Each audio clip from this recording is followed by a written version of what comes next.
4 centuries ago, in a lonely corner of Lancashire, fear would erupt into one of the most infamous witch trials in British history. This is Hold My Sweet Tea.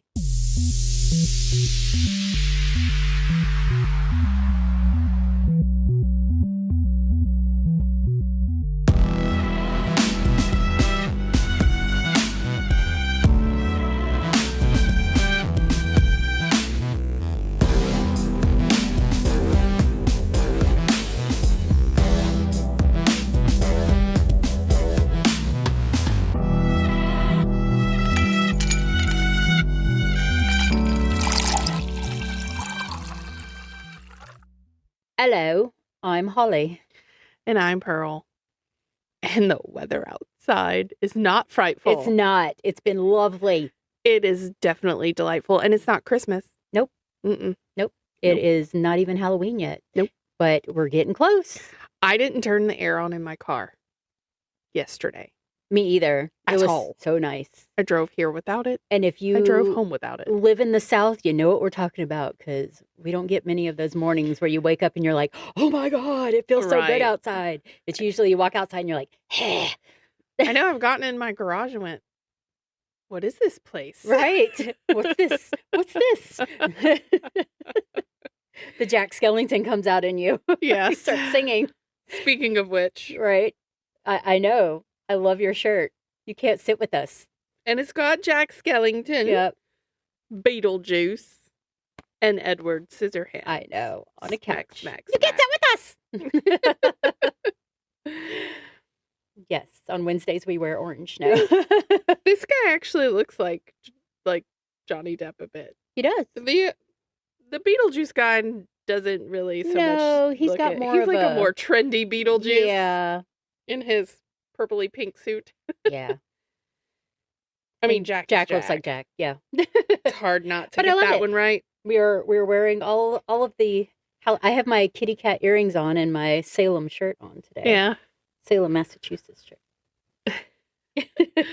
So we're definitely in the spirit of the spiritual month of Halloween.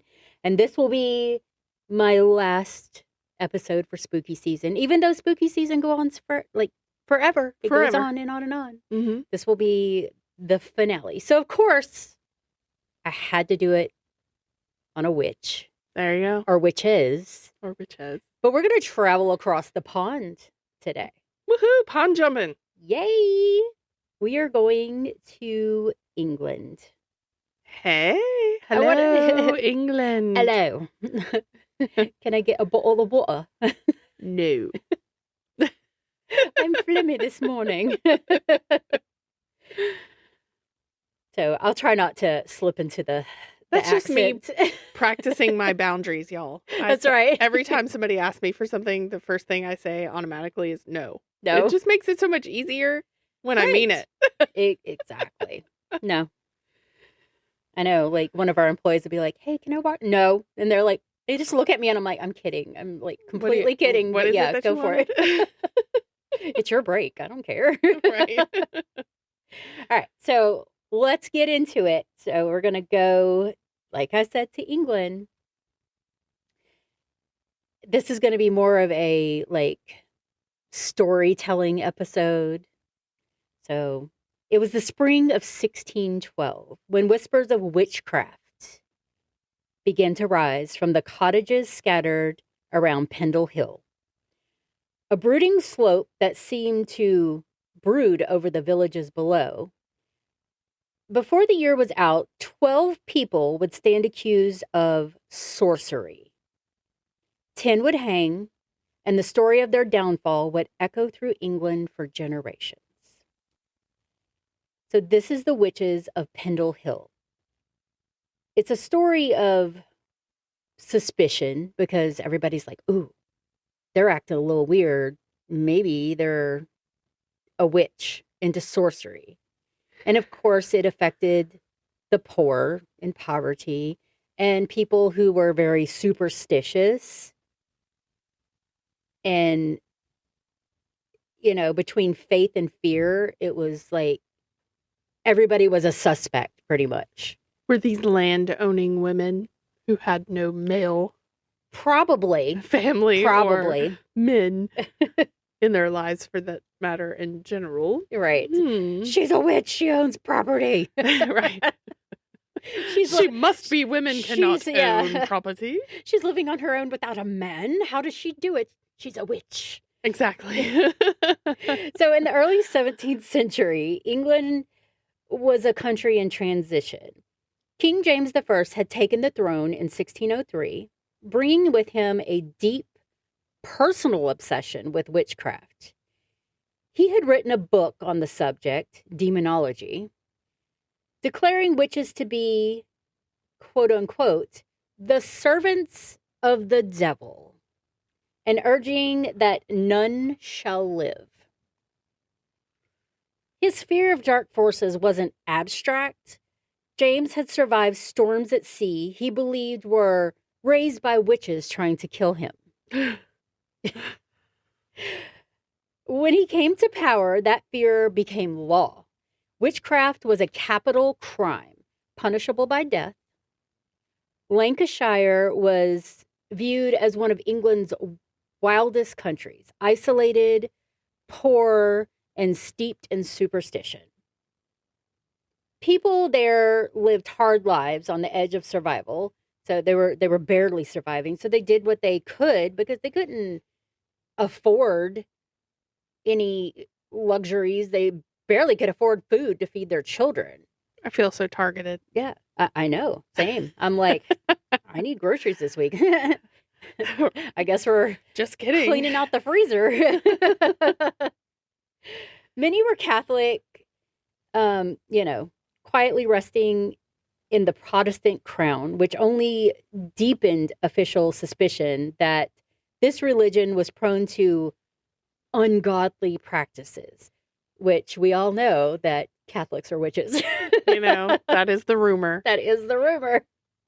I mean, it goes hand in hand, rituals, all the Although, stuff. Yep. I will say, the most hilarious thing I've seen as of late, a Catholic church urging people to boycott the 13th Gate seance experience. I did see that. That is straight theater. I did see that, and I laughed. And I was like, okay. You just made more people go to the 13th Gate. Thanks. You did. Because I want to go see it. So in 1612, the local magistrate, Roger Nowell, was charged with rooting out such crimes. He could hardly have imagined that a quarrel between poor families would spark the largest witch trial England had ever seen. Pendle Hill itself was, and still is, a striking landmark. Like I said, it kind of broods over the whole town. It's very, very noticeable. Spookalicious. Spookalicious. Its slopes rise abruptly from the moors, wrapped in rolling fog, and peat bogs that swallow sound of footsteps. Swallows more than that, I'm sure. Mm-hmm. And we know those peat bogs because those peat bogs will preserve a body and turn you into a ginger because it colors the hair, and they've had the bog bodies there perfectly preserved in there. Crazy. Yep, it's nuts. To villagers, it was a place of mystery, tales of spirits and cunning folk. Wise women who healed or cursed were woven into daily life. Healing charms, protective herbs, and whispered blessings were part of survival. I mean, it's just something that they grew up believing, just like the Appalachian folk and their folk magic. It was, and a lot of that came from this. It was just in their everyday lives growing up. But in 1612, these small acts of folk magic would be recast of evidence of communication with the devil. The world's first medicine. Mm-hmm. Obviously. Witchcraft. Witchcraft, right. The story begins with two families, the Demdikes and the Chattox, both led by elderly matriarchs known locally as healers, charmers, and sometimes witches. Old Elizabeth Southerns called Old Demdike was said to have practiced magic for half a century. Her rival, Anne Whittle, known as Old Chattox, had long competed for the same small circle of clients. So they were battling it out over who could make the best tinctures and potions and healing and things like that. Competing medical practices. Exactly. But they were bitter at each other about it, like Sounds like every modern day pharmaceutical company. There you go. They're witches. They are. Each accused each other of cursing cattle, spoiling milk, and bewitching children. So they're like feeding this negative yes witch connotation. Mm-hmm. Just a couple of catty women like battling it out over like who's better, whose healing is better, whose herbs are better, or something like that. So for years their rivalry simmered quietly, but when one fateful argument turned public, it drew the attention of the law. Uh-oh. Yeah. The spark came in March of 1612 when Alizon Device, Demdike's granddaughter, encountered a peddler named John Law. She asked him for some pins, which was a common trade good back then, often used for healing charms and things like that. When John Law refused, Alizon muttered a curse under her breath. Moments later, the man collapsed, seized by what witness calls a fit. So this, he had a seizure. That's what I'm thinking. He just like had a seizure or something. Well, this made Alizon like terrified and guilt-stricken. She thought that she had bewitched him. So her words, spoken in fear, set in motion a chain of like accusations that would lead straight to the gallows. Ew, no. Yeah. When Magistrate Roger Noel questioned Alizon, she not only admitted to witchcraft, but implicated her grandmother, old Demdike, and their rivals, the Chattoxes. And I Googled that name, and I'm just hoping that I still say it right. Yeah. It's Chattoxes. According to the official record, quote, "She saith her grandmother hath a spirit called Tib, which at her command would assume shapes." So, like a familiar, I guess. Mm-hmm.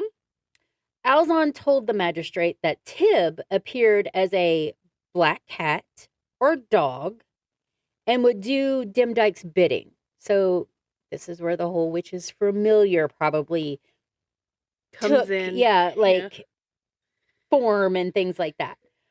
When Noel turned to old Chattox, the rival matriarch gave as good as she got, claiming that Demdike had once blinded a man and laid waste to his kin.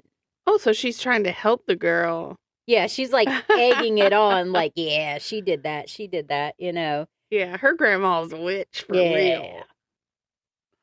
I don't like her. She steals my clients. Right. By April of 1612, what began as a family quarrel had grown into a community crisis. Rumors spread that witches meeting had taken place at the Malkin Tower, the Demdike's crumbling stone cottage on the side of Pendle Hill. Locals claimed that the gathering was meant to free those already imprisoned and to plot more deaths. So they were trying to do some damage control. Ooh. So they were saying, they gathered to do all this stuff so they wouldn't get in trouble. So Noel acted swiftly, ordering the rest of everyone said to have attended. So if you were at that gathering, you were getting arrested. It was said that the meeting was held on Good Friday, a day meant for prayer and fasting, while the accused feasted on stolen mutton. When constables arrived, they arrested the entire Demdike clan. Several of their friends had even a few had merely been mentioned in gossip, Like, they They just all took got them arrested too. all of them. They took right. everybody. Among Do they them, even have a place for all these people? I don't know. I'm like, Good did Lord. they? Probably some dank, dirty cellar, and they just threw them all in there, you know? Locked them in. Yeah. And here's a bucket. right. See you later. But I'm going to tell you that. So, among them were James Device, which was Alizon's brother, her mother, Elizabeth Device, and Jennet, not Janet, Jennet Device, a girl of only 9 years old. Oh. Yeah. So the prisoners were taken to Lancaster Castle, a dark stone fortress that would later become their final home. Inside its cold, damp cells, the accused waited for months, chained and starving, until the traveling court came to town in August. So you didn't get a trial right away. You had to wait until the court traveled to your area once they were finished. Yeah. So you were screwed either way. So Lancaster Castle loomed above the River Lune.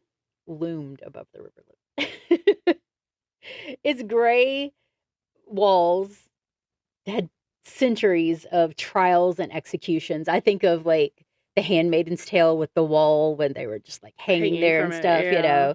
Ugh. Yeah. In 1612, its dungeons were dark and airless, the stench of rot and human misery.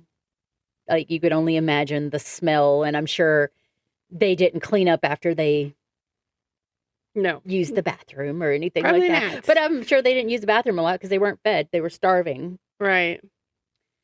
But the accused witches, old women, young men, and even children were kept there through the long spring and summer. Oof. Gross. Yeah, nasty. Until their cases were prepared and the traveling court got to them. So I hope they got to wash up. I don't know.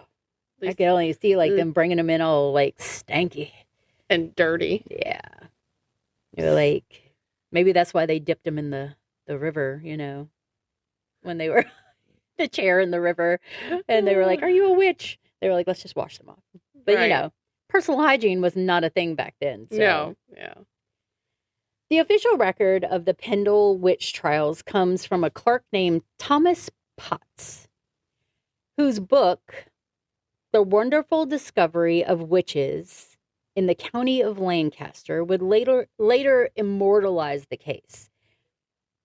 Though biased and sensational, his account provides the words that echoed in the courtroom more than 400 years ago.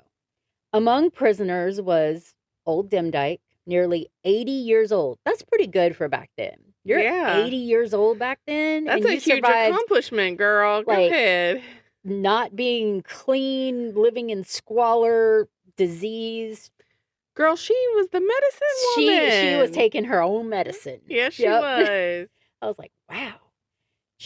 By then she was blind and frail. I bet she was. Mm-hmm. She probably had pink eye from all the feces. Right. That's why she couldn't see. They were all blind by the end of that. Right. She was blind, so she had been known as the cunning woman. Well, yeah, she couldn't see, so there you go. Mm-hmm. Known for charms to cure the sick or protect cattle, her rival, old Chattox, was much the same. Yet once accused, there was little chance of mercy. In the mind of the 17th century England, a witch was not only a criminal, she was an enemy of God. Unless she was Catholic. Right. Because they're all witches, like we said. So Demdike ended up dying in her cell before the trial began. The others would not be so fortunate. So on August 18th, 1612, the presiding judges were Sir James Altham and Sir Edward Bromley, both loyal to King James and his determination to root out witchcraft. So they stood no chance whatsoever. As the accused were brought before them, the courtroom filled with townspeople, merchants, clergy. The farmers were eager to see justice served, because these witches were affecting their crops and their cattle, of course. Until they're gone, and Right, there's and still then the it's same like, damn oh, problems. what is this? And Yeah. worse, because now you don't even have anybody To blame. or to make meds or Yeah. anything else for you. But they're going to root out other people, I'm sure. Or simply just witnesses to see the spectacle, because they were curious and nosy, and they didn't have the internet and they didn't have anything better to do. So there we go. Among these witnesses was Jennet Device, just 9 years old. She was the daughter, like I said, of the accused Elizabeth Device and the younger sister of Alizon and James. When called to testify, she was set upon a table so the judges could see and hear her clearly. Her testimony would seal the fate of her family. A 9-year-old. According to Potts, Jennet spoke with marvelous, her words just flowed. She was very smart for her age, so she had this Well, then her butt should have known better. Right. So she told the court that her mother, brother, and grandmother kept familiars, spirits in the shape of animals that obeyed their commands. She claimed she had seen her mother's familiar, a black dog named Ball, and had heard her speaking to it. When Jennet pointed to her mother and declared her a witch, Elizabeth Device cried out most pitifully, cursing and weeping, but the court silenced her. Jennet's small, trembling voice carried immense weight. In an age where a child's words could damn an adult, her testimony became unshakable proof. The prosecution then turned to the so-called meeting at the Malkin Tower. Jennet said that her brother James had stolen a sheep to provide food for the gathering. Witnesses claimed that 20 witches had met to plot the release of those already in prison. According to the record, they intended to blow up the castle with powder and to make away with all the prisoners and stuff. So my thing is was this just a plot to let people go? Because how would a 9-year-old make something like this up? Yeah. So maybe they were just plotting, but doesn't mean they were. That doesn't make them witches. A witch that they were trying to jailbreak people. Right. And it was people in their little community area that they were trying to get out, family and friends and things. So whether such a plan existed is uncertain. But in that courtroom, rumor became evidence. The accused were questioned about their familiars with their spirit names of Tib, Ball, Fancy, and Dandy. I was like, those are so cute. They're pets. They're pets. Anne Whittle, old Chattox, was said to have confessed to selling her soul to a thing like a Christian man who promised her revenge against her enemies. She didn't say a Christian man, to a thing like a Christian man. So, was it a devil? Was it something Crossroads stuff the is happening right there that looked like a man, but a Christian man? Well, I mean, Satan is a fallen angel. Right? So Elizabeth Device allegedly admitted that her familiar Ball had killed 3 people on her behalf. Oh, blame it on the familiar. Your dog did not kill anybody. And James, it might have. Maybe. Probably because it was starving. Probably. It was like, I'm hungry. And James Device, perhaps broken by fear and hunger, confessed to killing 3 persons by witchcraft. He was like, just kill me now. I'm starving. Just go ahead and get it over with. You're going to do it anyway. Exactly. I might as well just feed it. No matter what I say, we're not going to drag this out. I did it. Right. Let's go. Each confession, often extracted under pressure, was used to confirm the others. So it was just one right after the other. To the judges, it was proof that witchcraft had indeed taken root in Lancashire. By the end of the trials, 10 people were condemned to death. Sorry. Not contempt. Contempt to death. Right. Yeah, it is contempt. So these people were Elizabeth Device, James Alizon Device, Anne Whittle, which was old Chattox. I'm trying to keep Everybody track together, of these names. Yeah. Anne Redfern, Alice Nutter, Catherine Hewitt, John and Jane Bulcock, and Isabel Robbie of Wendell. I know we have all of these like crazy names in here. We're just trying to keep our composure over here and not be funny. Pearl's over there hiding her face. Okay. One old Demdike had already died in prison. Another, Jennet Preston, had tried separately in Yorkshire and also, yes, executed. So there were others that, had died previous to the ones that were killed. Elsewhere. Right. Even. Okay. Alice Nutter, though, her inclusion stood out. She was a woman of some standing from a respectable Catholic family. So she wasn't living in like the poor section in squalor. Mm-hmm. Her silence throughout the trial remains one of its mysteries. Some say she refused to speak to avoid implicating her family and her kin because she didn't want to say anything. Right.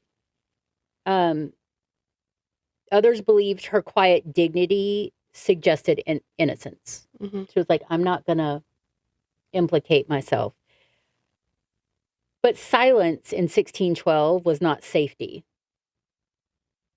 On August 20th, 1612, the condemned were taken from Lancaster Castle to the nearby moor, where beneath a wide northern sky, the gallows awaited. We know little of their final moments. There were no prayers, no pleas, survives in the records, nothing. They were just there to execute them. There was no ceremonious stuff. They took them there. Get your butt up there. Boom. That was it. So news of the Pendle trials spread quickly throughout England. When King James, it was proof that his laws were working. He got, I wrote this demonology and I know there's witches out there and my laws are working. It's proof. So he thought, witchcraft could be discovered and destroyed through vigilance and faith and stuff like that. He was all there for it. To others, it was a warning. No one, no matter how poor or obscure, was beyond suspicion. This all, happened and then it came over to the United States and then it grew over here as well. And mm-hmm. Witch trials. Airware. Yeah. Airware. All the witch trials. Yep. And then, the judges, they did question whether a child's words could carry such power. I mean, kids be telling some stories sometimes. And I've watched, police and stuff, they'll talk to children and it's the way that they'll ask them what is your name? And they'll say it and they're like, well, is your name this? Is that true? Is that the truth or a lie? And they're like, oh no, that's a lie. So they'll get them to say stuff. So they're like, I need you to tell me all the truth. So they talk to them in a way and then they ask children things. And children more than likely will tell you the truth if you ask them in a certain way. So, well, I feel like they all have a little bit of truth mixed in the stories they tell too. Right. And you just got to figure it out. Even if they've been conditioned by their parents to lie, because there are a lot of cases like that, because mm-hmm. they're like, no, you have to tell them this, you have to tell them that. And they put it in their head so much that they believe it. Right. They still have ways, therapists still have ways of getting it out. So, but today, Pendle Hill rises green and quiet over Lancashire. Sheep, they graze where the gallows once stood. The village of Barley, Newchurch, and Roughly are peaceful. They're stone cottages standing, but much as they did 4 centuries ago, mm-hmm. which is why that area, a lot of those areas are so beautiful because all of those stone houses and things are still there. if anybody wants to adopt Pearl and I over in England, we would greatly, we would, we'll come over. I'm down. We're ready. In the new churchyard, the weathered gravestones bears a carved eye. Some say the eye of God, watching to keep the witches from rising again. I would also like to go see that. Yeah, that would be really cool. I also just want to interject that I am not making fun of the Catholic religion. I do not want to offend anyone. No. It's just the rumor that has traveled the world saying that there are witches. I think it's hilarious. So I have to keep repeating it. And it comes from the rituals and the things that Catholics do. And it's, unlike Christianity, that if you go back to paganism, it's all derived from paganism, and they just kind of took it and twisted it their own way, and then condemn the pagans. And they're like, oh, they're devil worshippers. You literally took this from that and this from that. Yeah. Your holidays literally come from paganism. But we're not going to get into all that either. No. But I'm just saying, don't shun somebody because of what they believe. And I wasn't I just wanted to make sure that it was clarified that I'm not being an offensive person. I'm just absolutely not joking because I think it's funny that they always say that. Say that. Like everywhere you turn, I see this, and I'm just like, that's hilarious.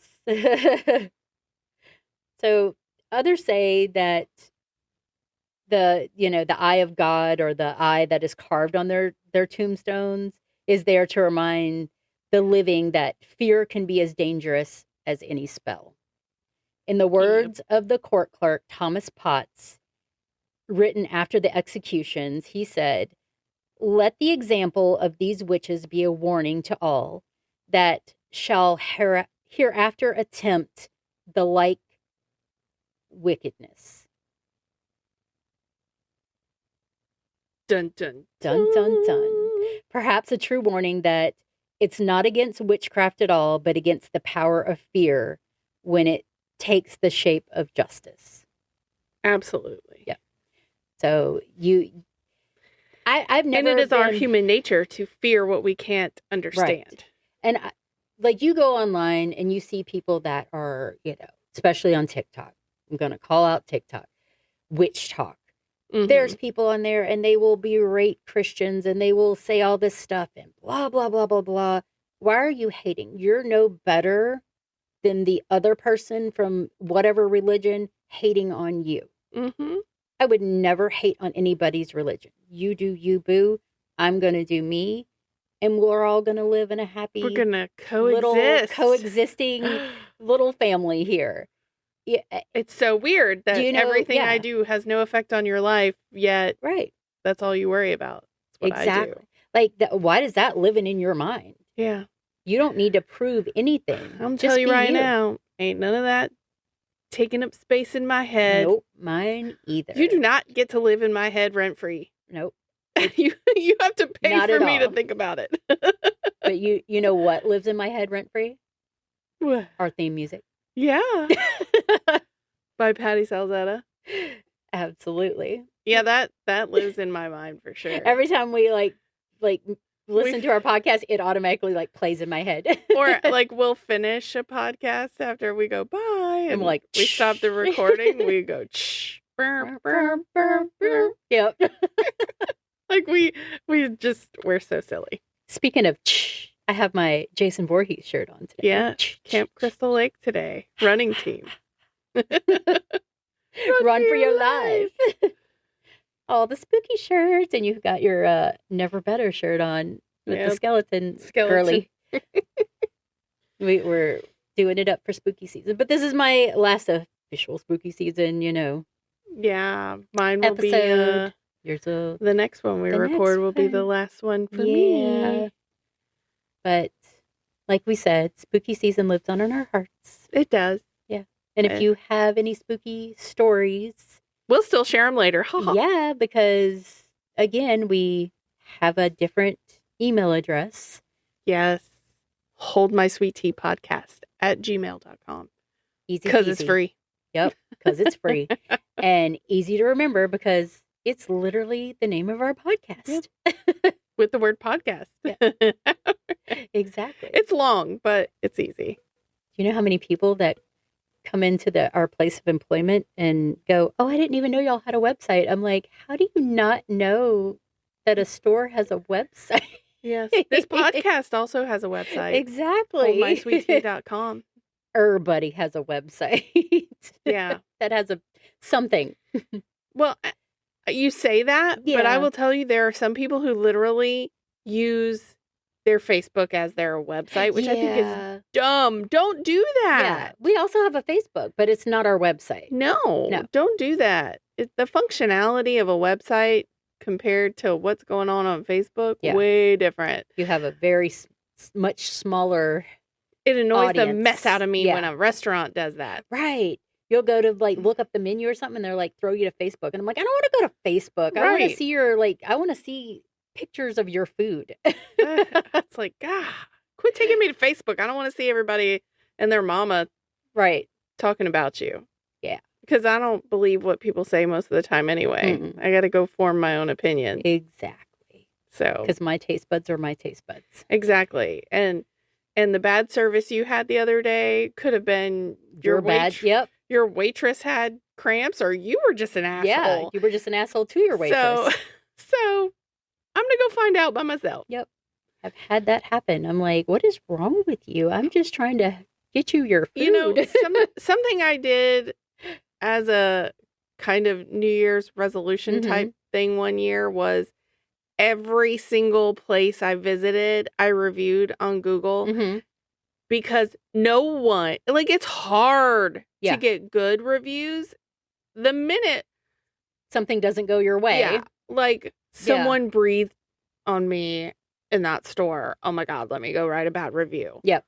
Literally. Yep. People are quick to write bad reviews. So I spent a year writing nothing but good ones for people. And that was my thing. I was like, I'm going to spread some goodness. Absolutely. So y'all spread some goodness. Quit being a punk. Right. Go review somebody because it was great for a change. Especially if it's somebody in your family or friends. Why are you not hyping your bestie up? Why are you not supporting their business? Exactly. I'm going to get on a tangent here. So you could go on our stuff and support ours podcast and leave us a good review. That would be awesome. Yeah, for sure. Yep. And the next place you eat. I ain't talking about McDonald's. They don't need help. Yep. I'm talking about the local small businesses that you guys frequent all the time. Say something nice. Yep.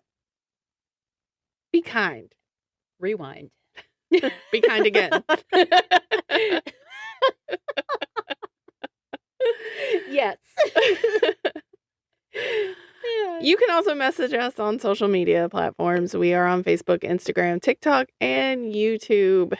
Yes.